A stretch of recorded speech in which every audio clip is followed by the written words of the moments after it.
प्यारे दोस्तों, बहुत बहुत स्वागत अभिनंदन है यूजीसी नेट साहित्य दर्पण में। तो फ्रेंड्स, बताना चाहूँगी कि जैसा कि हम जानते हैं कि ये चैनल हमारा एनटीए यूजीसी नेट हिंदी विषय की तैयारी के लिए है। और यदि आप चैनल पे न्यू हैं तो सब्सक्राइब कर लीजिए, साथ ही साथ बेल आइकन को प्रेस कर लीजिए ताकि मेरी हर आने वाली वीडियो का नोटिफिकेशन आपको सबसे पहले प्राप्त हो। तो आज का जो मेरा वीडियो बनाने का मोटिव है फ्रेंड्स, वो हम इसके विषय वस्तु को देखने वाले हैं, यानी इसका पाठ्यक्रम आज हम समझने वाले हैं। यदि आपने फ्रेंड्स पाठ्यक्रम समझ लिया तो आप समझ लो कि 40% आपने क्लियर कर लिया अपने पाठ्यक्रम को। आपने समझने के बाद, यानी पाठ्यक्रम को आपने पहले समझना पड़ेगा, इसके बाद आप तैयारी कीजिए कि हमें क्या पढ़ना है और क्या छोड़ना है। क्योंकि बता दूं कि जो सभी चीज़ें हैं वो पढ़ने के लिए, एग्जाम में आने के लिए नहीं है। कुछ चीज़ें हमारी नॉलेज के लिए भी दी गई हैं और कुछ चीज़ें हैं जो कि एग्जाम में आने के लिए हैं। ठीक है, तो आज हम देखते हैं कि हमें क्या पढ़ना है और क्या छोड़ना है, किस किस टॉपिक पर हमें ज़्यादा ध्यान देना है, ताकि हम कम समय में अपने एग्जाम को बहुत अच्छे तरीके से क्वालिफाई कर पाएँ अच्छे नंबरों के साथ। ओके, तो चलिए हम समझते हैं कि हमें पढ़ना क्या है। इकाई 1 को हम पहले समझते हैं। इकाई 1 के अंतर्गत फ्रेंड्स हमें क्या पढ़ना है।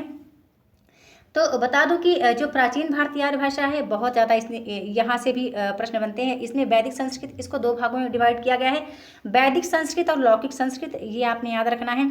मध्यकालीन भारतीय आर्य भाषा तो उससे भी ज़्यादा इम्पॉर्टेंट है। मध्यकालीन भारतीय भाषा के अंतर्गत ही पाली, प्राकृत और अपभ्रंश आती हैं। तो आपने ध्यान रखना है कि पाली को प्रथम प्राकृत और प्राकृत को द्वितीय प्राकृत और अपभ्रंश को तृतीय प्राकृत माना गया है। फिर इसी के अंतर्गत फ्रेंड्स बताना चाहूँगी, इसी के अंतर्गत क्या आता है। इसके अंतर्गत आता है सौर श्रेणी, अर्धमागधी, मागधी, अपभ्रंश, उनकी विशेषताएं। अवहट्ट जो है अपभ्रंश का ही परिवर्तित रूप है। तो इनकी उत्पत्ति कहाँ से हुई है, सौर श्रेणी, अर्धमागधी, मागधी, अपभ्रंश की उत्पत्ति कहाँ से हुई है, बहुत इंपॉर्टेंट है। यहाँ से प्रश्न फ्रेंड्स जरूर ही पूछे जाते हैं। जैसे एक बहुत ही फेमस प्रश्न है कि हेमचंद्र को प्राकृत का क्या माना जाता है, पाणिनि माना जाता है। बहुत इंपॉर्टेंट है, अक्सर कई बार एग्जाम में पूछा भी गया है। हेमचंद्र का जो प्राकृत व्याकरण है वो भी कई बार एग्जाम में पूछा जाता है।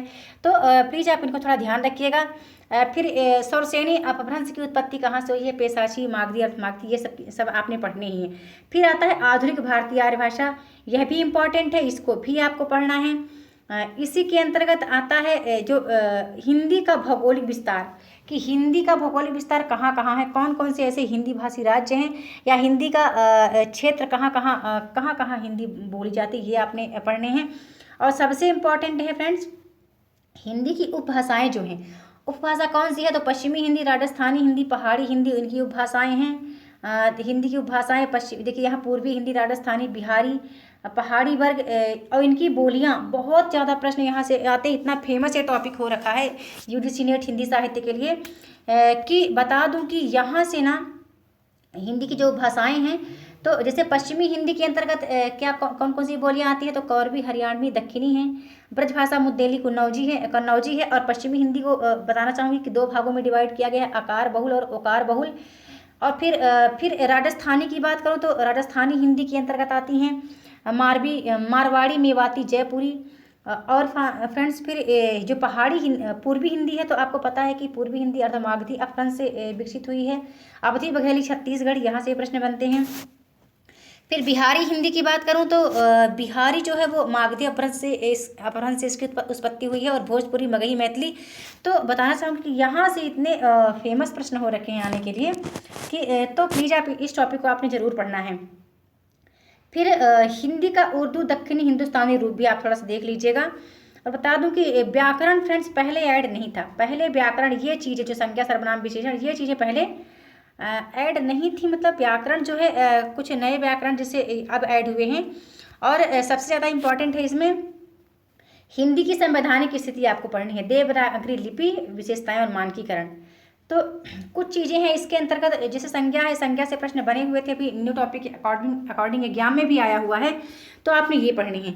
अब आप मुझे कमेंट करके बताना कि क्या मैं इकाई 1 की PDF अपलोड करूं, आप मुझे कमेंट करके बताना, या किस किस टॉपिक को जिससे आप अवगत नहीं है, जिसका आपको ज्ञान अभी नहीं है, तो वो बताना, मैं अपलोड कर दूँगी इकाई 1 के टॉपिक को। फिर हम चलते हैं इकाई 2। इकाई 2 को हम देखते हैं।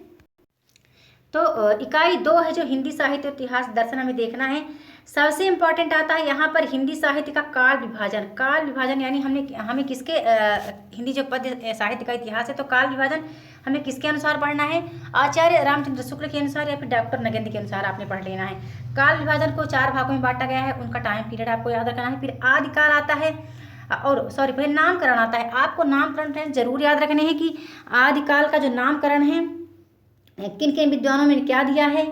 तो आपको याद रखना है कि मिश्र बंधु ने क्या कहा है, जॉर्ज ग्रियर्सन ने क्या कहा है, आचार्य महावीर प्रसाद द्विवेदी ने क्या कहा है, शुक्ल जी ने क्या कहा है, राम कुमार वर्मा का आदिकाल अक्सर पूछ लिया जाता है, हजारी प्रसाद द्विवेदी का आजकल आदिकाल पूछ लिया जाता है एग्जाम में अक्सर। तो इन्होंने क्या क्या नाम दिए हैं आदिकाल के संबंध में। फिर इनकी विशेषताएं हैं, हिंदी की इसकी साहित्यिक प्रवृत्तियाँ हैं। फिर आता है फ्रेंड्स रासो साहित्य। तो बता दूं कि जो रासो साहित्य है, तो इसके जो कवियों के नाम अक्सर ही पूछ लिए जाते हैं। और बताना चाहूँगी फ्रेंड्स कि जो रासो साहित्य है, इससे भी एक ये प्रश्न बनता है कि रासो शब्द की उत्पत्ति किस विद्वान ने किससे मानी है, किस शब्द से। तो गारसा दत्तासी हैं जो राज सूर्य शब्द से मानते हैं, आचार्य शुक्ल ने रसायन शब्द से माना है, नंद दुलारे वाजपेयी ने रास शब्द से माना है, और हजारी प्रसाद द्विवेदी ने रासक शब्द से माना है। तो ये बहुत ही इंपॉर्टेंट टॉपिक है। फिर आता है रासो साहित्य के जो प्रमुख कवि हैं, आपको ये जरूर देखना है। रासो साहित्य के अंतर्गत जो हमारे प्रमुख कवियों को कवि हैं तो कौन कौन से हैं। तो जैसे आपने याद रखना कि खुमान रासो किसका है, बीसलदेव रासो, परमाल रासो, पृथ्वीराज रासो, बहुत इंपॉर्टेंट है। हमीर रासो, विजयपाल रासो, ये ग्रंथ किसके हैं और इनका टाइम पीरियड क्या है, ये आपने याद रखना है। फिर एक और प्रश्न बनता है कि पृथ्वीराज रासो की प्रामाणिकता, अर्ध प्रामाणिकता और अप्रामाणिक, किसने प्रामाणिक माना है, किसने अर्ध प्रामाणिक, किसने अप्रामाणिक माना है, ये इंपॉर्टेंट है। ये कौन कौन से विद्वान हैं, तो आपको फ्रेंड्स ये जरूर ही याद रखने हैं, ठीक है। फिर हम चलते हैं, हमारा अगला टॉपिक है, और याद रखना कि मिश्र बंधुओं ने किसे हिंदी का प्रथम मतलब मिश्र बंधुओं ने हिंदी का प्रथम वास्तविक कवि किसको माना है, ये आपने याद रखना है, रासो साहित्य के अंतर्गत ही आता है। फिर जो आदिकालीन हिंदी का जो जैन साहित्य है, तो हम देख लेते हैं जैन साहित्य के अंतर्गत क्या आता है। फ्रेंड्स बताना चाहूँगी कि जैन साहित्य और रास काव्य परंपरा दोनों, जैन साहित्य के अंतर्गत ही रास काव्य परंपरा आता है, ठीक है। तो आपने याद रखना है कि रासो काव्य और रास काव्य अलग अलग है, ठीक है फ्रेंड्स। रासो काव्य अलग है और जैन साहित्य के अंतर्गत रास काव्य परंपरा आता है, अलग है। तो आपने देखना है कि जो जैन साहित्य है, तो जैन साहित्य के अंतर्गत अपभ्रंश भाषा का सर्वप्रथम रास ग्रंथ कौन सा है। और साथ साथ बताना चाहूँगी अपभ्रंश भाषा को भी आपने देखना है। अपभ्रंश साहित्य को बहुत ज़्यादा प्रश्न फ्रेंड्स पूछा जाता है अपभ्रंश साहित्य के अंतर्गत, जो कि इसके बाद यहाँ पे दिया नहीं है अपभ्रंश साहित्य का अलग से, लेकिन अपभ्रंश साहित्य आता है। तो आपने देखना है कि अपभ्रंश भाषा का प्रथम कवि किसे माना गया है, कौन है, तो स्वयंभू हैं। आप प्लीज़ इसको जरूर याद रखना। अपभ्रंश साहित्य को स्वयंभू ने 3 ग्रंथ लिखे हैं, ये आपने याद रखना है, पौमचरी, ऋठरेमीचरी और स्वयंभू छंद है। फिर एक प्रश्न आता है अपभ्रंश साहित्य से कि मतलब स्वयंभू को अपभ्रंश भाषा का वाल्मीकि भी कहा जाता है। और एक प्रश्न यहाँ से बनता है फ्रेंड्स की जो कि अपभ्रंश भाषा के कवि माने गए हैं पुष्यदंत हैं, पुष्यदंत को हिंदी का भवभूति कहा जाता है, ये भी प्रश्न बनता है, ठीक है। तो आप अपभ्रंश साहित्य को देख लीजिएगा। हम बात कर रहे थे जैन साहित्य की। जैन साहित्य के अंतर्गत आता है रास काव्य परंपरा। तो रास काव्य परंपरा का हिंदी में परिवर्तन करने का श्रेय किसको जाता है, आपने ये याद रखना है। और रास काव्य परंपरा का प्रथम ग्रंथ कौन सा माना जाता है, तो बता दूं कि उपदेश रसायन रास को प्रथम ग्रंथ माना गया है, जो कि जिनदत्त सूरी का है, ओके। फिर इसी के अंतर्गत जैन साहित्य के अंतर्गत जो प्रमुख ग्रंथ हैं कौन कौन से हैं, तो संदेश रासक को तो आपने पढ़ने ही है, अब्दुल रहमान का है, एक खंड काव्य है अब्दुल रहमान का। और फिर आपको पढ़ना है देवसेन का जो श्रावकाचार है, उसका टाइम पीरियड आपको याद रखना है। फिर आपने क्या पढ़ना है, शालभद्र सूरी को जिनधर सूरी हैं, आसबू कवि का चंदन बाला रास, रेवंत गिरी रास आपने देखना है, विजय सेन सूरी का है, नेमिनाथ रास। मतलब जो राज साहित्य के अंतर्गत लिखे गए हैं काव्य हैं, उनको आपने पढ़ना है, ओके। फिर फ्रेंड्स हमारा आता है सिद्ध साहित्य आता है और नाथ साहित्य आता है। तो सिद्ध साहित्य के अंतर्गत आपने देखना है 84 सिद्धों में से कौन कौन महत्वपूर्ण है। तो सरहप्पा को हिंदी का प्रथम कवि माना गया है। सरहप्पा को सिद्ध साहित्य के अंतर्गत सरहप्पा को किसने प्रथम कवि माना है, ये देखना है आपको। और इन्हें सरहप्पा को सरोज वज्र राहुल भद्र के नामों से भी जाना जाता है। इनका समय पीरियड आपको याद रखना है और इनका जो दोहा कोश प्रसिद्ध ग्रंथ है ये आपको याद रखना है। फिर इनके जो सिद्धों में से हैं 5 कवि बहुत ही इंपॉर्टेंट हैं। सरहप्पा हैं, सबरप्पा हैं, लुइपा हैं, डोम्बिपा हैं, कड़हप्पा हैं। तो आपने इनको याद रखना है, ठीक है। फिर आता है हमारा नाथ साहित्य। तो हम देख लेते हैं नाथ साहित्य के अंतर्गत गोरखनाथ को हमें देखना है कि गोरखनाथ के संबंध में किन भी आचार्यों ने क्या कहा है। और नाथों की संख्या हमें देखनी है, 9 नाथ माने गए हैं। और गोरखनाथ के प्रमुख रचनाएं कौन है। और कभी कभी बताना चाहूँगी कि जो सिद्ध साहित्य है इनसे प्रश्न इनकी पंक्तियां फ्रेंड्स जरूर पूछ जाती हैं। सरहप्पा, सबरप्पा, लुइपा की इनकी पंक्तियां बहुत ही फेमस है, अक्सर एग्जाम में पूछी जाती हैं। नाथ साहित्य में गोरखनाथ है, इनकी भी कुछ पंक्तियां पूछी जाती हैं, तो प्लीज़ आप इसको जरूर ध्यान रखिएगा। फिर आता है हमारा अमीर खुसरो को हमें देखना है। तो अमीर खुसरो की आपने रचनाएं देखनी है, इनका समय काल देखना है। अमीर खुसरो का वास्तविक नाम तो कभी पूछा नहीं जाता, पर आपने देख लेना है कि और अमीर खुसरो के जो ग्रंथ बताए गए हैं बहुत ही इंपॉर्टेंट है, जैसे खालिक बारी है, पहेलियाँ, मुकरियाँ, दो सपने, गजल आदि। मतलब इनके ग्रंथ देख लेना है और इनकी पंक्तियाँ भी पूछी जाती हैं फ्रेंड्स अमीर खुसरो की। ओके। फिर इसके बाद हमें क्या देखना है कि अमीर खुसरो के बाद हमें किसको देखना है, विद्यापति को हमें देखना है। बहुत ही इंपॉर्टेंट है विद्यापति, और विद्यापति का आपने टाइम पीरियड देखना है। फिर क्या देखना है कि विद्यापति की जो संस्कृत भाषा में इन्होंने ग्रंथ रचे हैं, शैव सर्वससार है, गंगा वाक्यावली है, दुर्गा भक्त रंगणी वो देखना है, भू परिक्रमा। और विद्यापति की पुरुष परीक्षा कई बार एग्जाम में पूछी जा चुकी है, दान वाक्यावली वो भी पूछी जा चुकी है। फिर इंपॉर्टेंट है विद्यापति के संबंध में अवहट्ट भाषा में लिखी गई इनके कौन से ग्रंथ हैं। तो कीर्तिलता कीर्तिपता का, मैथिली भाषा में पदावली गोरक्ष विजय, जो कि गोरक्ष विजय इनका नाटक है। ओके।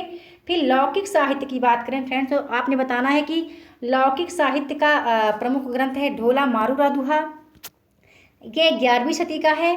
और आपको बताना है कि यह किसका ग्रंथ है, प्लीज़ कमेंट करके आप जरूर बताना। फिर आता है हमारा भक्तिकाल। तो आपको पता है कि भक्तिकाल के अंतर भक्तिकाल है, भक्तिकाल को 2 भागों में डिवाइड किया गया है। और बता दूं कि भक्तिकाल को पूर्व मध्यकाल भी कहा गया है। इसके अंतर्गत आता है निर्गुण भक्ति शाखा है, सगुण भक्ति शाखा है। निर्गुण भक्ति का को भी 2 भागों में, प्रेम मार्गी शाखा, जान मार्गी शाखा। प्रेम मार्गी के कौन है, जयसी जी हैं, पद्मावत प्रमुख ग्रंथ है। और ज्ञान मार्गी शाखा के कबीरदास जी हैं, बीजक इनका प्रमुख ग्रंथ है। सगुण भक्ति शाखा में कृष्ण भक्ति शाखा सूरदास जी, राम भक्ति शाखा तुलसीदास जी हैं।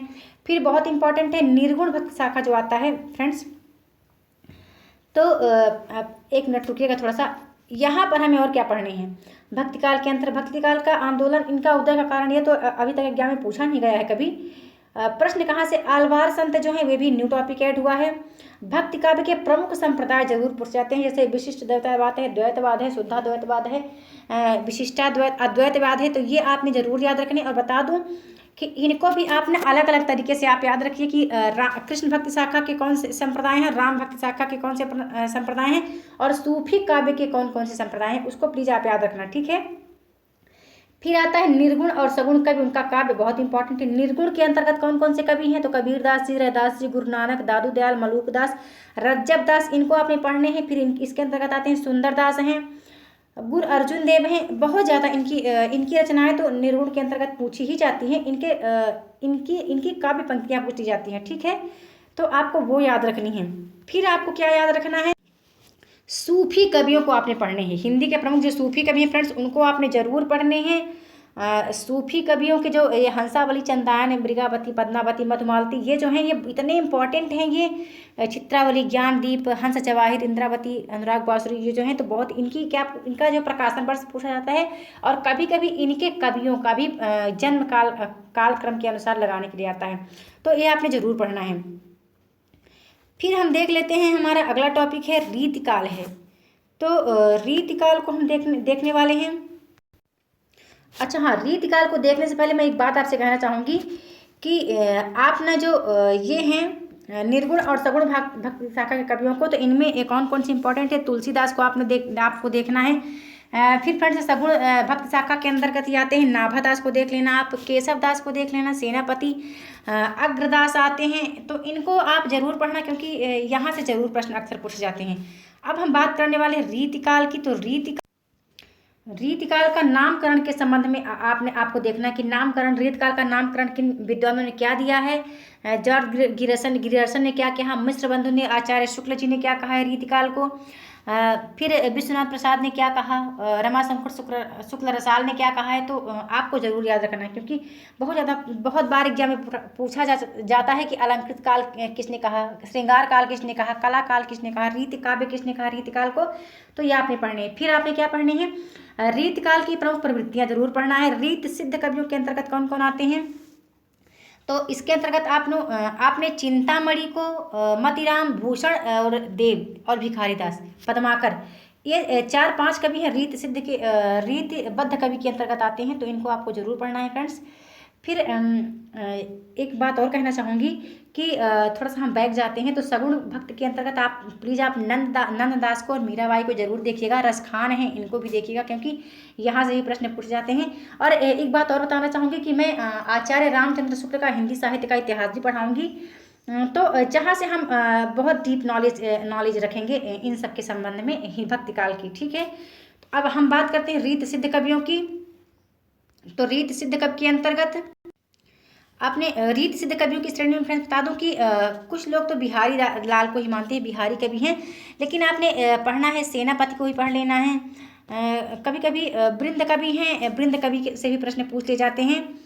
फिर आते हैं हमारे कवि रीत मुक्त कवि आते हैं। तो बहुत ही इंपॉर्टेंट है शेख आलम घनानंद बोधा ठाकुर द्विजदेव। तो शेख आलम घनानंद बोधा ठाकुर को तो प्लीज़ आप जरूर ही पढ़ लेना, यहाँ से भी प्रश्न अक्सर पूछे जाते हैं। और बता दूं कि इनके अंतर्गत जो कवि हैं रीत सिद्ध, रीतबद्ध, रीत मुक्त कवियों को आपने अच्छे से पढ़ना है। मैं टेलीग्राम पे इनकी PDF दे दूँगी क्योंकि जो मैंने वीडियो अपलोड की फ्रेंड्स उस समय मुझे इतनी क्लियरिटी नहीं है वीडियो में क्योंकि मुझे इतना आइडिया नहीं था। सो प्लीज़ आप देख लेना इनको। और फिर हम चलते हैं, हमारा अगला टॉपिक है आधुनिक काल, जो कि बहुत ही इम्पॉर्टेंट है। तो आधुनिक काल के अंतर्गत 1800 ये तो हिंदी गद्य का उद्भव और विकास आपने थोड़ा सा पढ़ लेना है। भारतेंद्र युग को पढ़ना है और हिंदी पत्रकारिता का आरंभ, ये सब से सभी टॉपिक मैंने शॉर्ट नोट्स अपने आपको टेलीग्राम पे मैं दे दूंगी। और मैंने इकाई 2 के लिए वीडियो सभी अपलोड की है, आप उसको ध्यान से देखिए। बेशक वीडियो में क्लियरिटी कम है लेकिन फ्रेंड्स वो वीडियो बहुत ही इंपॉर्टेंट है क्योंकि वो मेरे शॉर्ट नोट हैं, इतने ज़्यादा डीप नहीं है। आप यदि उतना ही पढ़ते हैं तो आप बहुत अच्छे तरीके से आप नेट को क्लियर कर पाएंगे। और भारतेंदु की आपको पता है कि भारतेंदु जी की जो प्रमुख काव्य कृतियाँ हैं वो पूछ ली जाती हैं। पत्रकारिता के संदर्भ में भारतेंदु की पत्रिकाएं हैं और पत्रकारिता की एक वीडियो मैंने अपलोड की है, उसको प्लीज़ आप देख लेना। द्विवेदी युग की बात करें तो द्विवेदी युग में महावीर प्रसाद द्विवेदी को अक्सर पूछ लिया जाता है। हिंदी नवजागरण पूछा जाता है। सरस्वती के संबंध में पूछा जाता है कि द्विवेदी युग और सरस्वती पत्रिका का क्या योगदान है हिंदी के लिए, हिंदी खड़ी बोली के लिए, इन दोनों ने क्या योगदान दिया है। राष्ट्रीय काव्यधारा के कवि जो आते हैं बहुत ही इंपॉर्टेंट है, जैसे मैथिली शरण गुप्त हैं और राम नरेश त्रिपाठी जी हैं और कई कवि हैं राष्ट्रीय काव्यधारा के अंतर्गत, तो आपने उनको देखने हैं। स्वच्छंदतावादी कवि की श्रेणी में या स्वच्छंदतावादी का पहला कवि किसे माना गया है ये आपको जरूर याद रखना है, इनके प्रमुख कवियों को देखना है। और छायावादी की यदि बात करूँ तो छायावादी फ्रेंड्स बहुत ही इंपॉर्टेंट है आधुनिक काव्य काल के अंतर्गत। इनके जो छायावाद के 4 आधार स्तंभ कवि माने गए उनको तो देखना ही है, आपने विशेषताएं देखनी है, उनके प्रमुख उनकी काव्य कृतियाँ देखनी है और प्रगतिवाद को देखना है। प्रगतिवादी जो कवि हैं उनको आप देखना है, लेकिन यहाँ आप महत्वपूर्ण ही देखना, ऐसा नहीं कि जितने प्रगतिवादी कवि हैं आप सबको बस पढ़ते चले जाओ। एक बात कहना चाहूँगी फ्रेंड्स कि किसी ने विद्वान ने ही कहा कि 4 किताबों को पढ़ने से बेहतर है आप एक ही किताब को 4 बार पढ़िए। तो इतना परेशान होने की ज़रूरत नहीं है कि आपके पास आप बोलो मेरे पास कोई स्टडी मटेरियल नहीं है। यदि आपके पास आचार्य रामचंद्र शुक्ल का हिंदी साहित्य का इतिहास है और यदि आपके पास फिर सरस्वती पांडे और गोविंद पांडे की बुक है और फिर आप ना गूगल करके पढ़ सकते हैं। ठीक है। ऐसा नहीं, आप परेशान मत होइए कि मेरे पास किताब नहीं है, मेरे पास ये नहीं है वो नहीं है, आप कर सकते हैं, बस आपके अंदर हौसला होना चाहिए। फिर बता दूं, हम बात कर रहे थे प्रयोगवाद नई कविता की। नई कविता के कवि आपने देखने, लेकिन 2000 तक के ही देखने हैं, ठीक है, 2000 के बाद आपने नहीं पढ़नी है। समकालीन साहित्य पत्रकारिता, ये भी मैंने अपलोड कर दिया है इसकी वीडियो, और समकालीन जो पत्रकारिता है ये न्यू टॉपिक ऐड हुआ है ये भी, और इससे प्रश्न भी बने थे, ठीक है फ्रेंड्स। फिर हमने देखने बहुत ही इंपॉर्टेंट, ये सबसे इंपॉर्टेंट है, बता रही हूँ, इकाई 2 जो है बहुत इंपॉर्टेंट है। तो हिंदी उपन्यास में आपने क्या करना है, हिंदी उपन्यास के अंतर्गत अभी मैंने वीडियो अपलोड तो नहीं किया है, पर उपन्यास का बता दूं तो प्रीवियस ईयर प्रश्न को मैंने उठा के देखा तो 40 ऐसे उपन्यासकार हैं जिनको हमें पढ़ना है तो बहुत उपन्यासकार, लेकिन हमें 40 उपन्यासकार हैं जिनके उपन्यास हमें देखना है एक बार, प्रकाशन वर्ष के अनुसार लगाने के लिए आता है। आप ज़्यादा हैरान मत होइए कि मैडम 40 क्या कम है, ऐसा हैरान नहीं होना है, ये सब हो जाएगा, सब पढ़ लेंगे। पहले मुझे भी लगता था इतना पहाड़ जैसा पाठ्यक्रम है, इसको मैं कैसे कर पाऊंगी, मुझे लगता था ये मेरे लिए नहीं है, क्योंकि इतने सारे काम हैं, फैमिली, बच्चे हैं, बहुत सब कुछ है, मैं कैसे करूँगी। लेकिन आज देखिए, मैं उम्मीद रखती हूँ कि मैं आपको मैं समझाइश दे रही हूँ, मैं आपको सजेस्ट कर रही हूँ फ्रेंड्स, आपको पढ़ना क्या है, ठीक है। तो यहाँ भी आपको दिया हुआ है कि 2000 तक के ही देखने हैं। अभी मैंने उपन्यास से वीडियो नहीं डाली है, इसका PDF मेरे पास है, मैं ये वीडियो जल्दी अपलोड कर दूंगी। हमने हिंदी कहानी देख लिया है, लेकिन मैंने अपनी वीडियो में दे दिया है हिंदी के प्रमुख कहानी कौन कौन से देखने हैं। नाटक मैंने दिया है, वहाँ भी हमने देखा कि हिंदी प्रमुख नाटककार कौन कौन से देखने हैं। फिर हमने निबंध भी पढ़ना है। यहाँ फ्रेंड्स मैं नहीं कह सकती कि आप कोई टॉपिक छोड़ो, यहाँ कोई टॉपिक छोड़ने लायक नहीं, आपको सब पढ़ने हैं इसके अंतर्गत, ठीक है। क्योंकि यहाँ से सब, मैं ये नहीं कह सकती कहाँ से आएगा कहाँ से नहीं आएगा, लेकिन हाँ क्या है कि इसमें दिया है कि हमें प्रमुख ही पढ़ने, देखिए जैसे हमें प्रमुख पढ़ने हैं, दिया है कि हिंदी निबंध का उद्भव विकास पढ़ना है, हिंदी निबंध के प्रकार, प्रमुख निबंधकार, ठीक है। तो प्रमुख आलोचक, ये देखिए अभी मैंने इसमें से दो नहीं डाला, 2 वीडियो नहीं अपलोड किए, एक उपन्यास की और एक आलोचना की, क्योंकि मैं इसको एनालाइज कर रही थी। मैं जब प्रीवियस ईयर प्रश्नों को उठा के देखी तो मैंने देखा कि जितने आए हैं मैंने उन्हीं को का कलेक्शन करके वीडियो बनाना है। फिर ये भी बहुत इंपॉर्टेंट है, हिंदी की गद्य विधाएं जो हैं, यहाँ से भी प्रश्न पूछे जाते हैं, बहुत इंपॉर्टेंट है फ्रेंड्स। रेखा चित्र, संस्मरण, यात्रा साहित्य, आत्मकथा, जीवनी, रिपोर्टाज, डायरी, इसको भी आपने पढ़ना है, लेकिन प्रमुख ही पढ़ने हैं, ऐसे नहीं कि सबको आप पढ़ते चले जाना, ये ज़्यादा है नहीं, बहुत छोटा सा टॉपिक है, बहुत ज़्यादा ये यहाँ पर रेखा चित्रकार या संस्मरणकार नहीं है, कम ही है, ये आप कर लेंगे। हिंदी का प्रवासी साहित्य भी आप कर ही लेंगे। फिर इकाई 3 है, यह भी इंपॉर्टेंट है। इकाई 3 से मैंने एनालाइज किया तो अभी जो दिसंबर में एग्जाम हुआ है तो 14 या 15 प्रश्न आए हैं, 13 प्रश्न आए हैं, 13 प्रश्न हैं इकाई 3 से, और जो जून में एग्जाम हुआ था उस समय 8 या 9 प्रश्न आए थे इकाई 3 से। तो इकाई 3 के भी बहुत सारे टॉपिक मैंने अपलोड किए हैं, आपको पढ़ना पड़ेगा फ्रेंड्स, ये सब पढ़ना पड़ेगा, ये भी आपको पढ़ना ही पड़ेगा। शब्द शक्ति से भी प्रश्न आया था, अभी आप मैं सोचिए कि ये बहुत ईजी है तो यहाँ से प्रश्न नहीं बनेगा, ठीक है। प्लेटो का काव्य सिद्धांत भी पढ़ना है, अरस्तु को, वर्ड्सवर्थ को, कॉल्स को, यहाँ मैं नहीं कहती कि आपको कुछ छोड़ना है, आपने इकाई 3 को पढ़ना पड़ेगा, ओके। अभी ये कुछ टॉपिक है, अभी मैंने इसकी वीडियो अपलोड नहीं की है, मैं जल्दी इसकी वीडियो अपलोड कर दूंगी। फिर हम इकाई 4 की तरफ आते हैं। तो इकाई 4 में बहुत इंपॉर्टेंट है क्या, खड़ी बोली का आंदोलन, फोर्ट विलियम कॉलेज, हिंदी नवजागरण, और महावीर प्रसाद द्विवेदी हिंदी नवजागरण, ये और ये गांधी दर्शन, अम्बेडकर दर्शन, ये तो है ही, बट सबसे इंपॉर्टेंट क्या है, मार्क्सवाद, मनोविश्लेषणवाद, अस्तित्ववाद, उत्तराधुनिकतावाद, यहाँ से क्या पूछा जाता है, ये विद्वानों के नाम दिए रहते हैं, बताना रहता है कि ये किससे रिलेटेड है इनका, कि कौन कौन मनोविश्लेषणवादी हैं, कौन है अस्तित्ववादी विद्वान हैं, ऐसा करके, ठीक है। फिर क्या है, फिर इकाई 5 आता है। तो इकाई 5 आपको पता है कि कुछ हमारा बड़ा टॉपिक है। तो इकाई 5 में भी आप जो प्रसिद्ध पंक्तियाँ हैं, जो प्रसिद्ध ग्रंथ हैं, आपने वही देखने हैं, ठीक है। इकाई 5 की वीडियो मैं अपलोड करना स्टार्ट की हूँ, मैं कोशिश करूँगी कि मैं इकाई 5 से आपको बहुत अच्छे नोट्स प्रोवाइड करूँ। तो इकाई 5 का जैसे कि मैं आपको बता रही हूँ कि यहाँ आपको इम्पॉर्टेंट ही पढ़ने हैं, और अभी 2 बार मैंने देखा तो जो हमारे महत्वपूर्ण ग्रंथ हैं वही एग्जाम में पूछे जा रहे हैं, ठीक है। कोई मतलब ऐसा कुछ भी नहीं पूछा जा रहा कि जो मतलब जिसने हमारे हिंदी के लिए बहुत अच्छा काम किया है, जिस काव्यकृति ने, उससे मैंने देखा कि प्रश्न अधिकतर पूछे जा रहे हैं, ठीक है। तो इसकी वीडियो मैं जल्दी अपलोड कर दूंगी फ्रेंड्स। अब हम इकाई 6 की यदि बात करें, इकाई 6 को पढ़ना।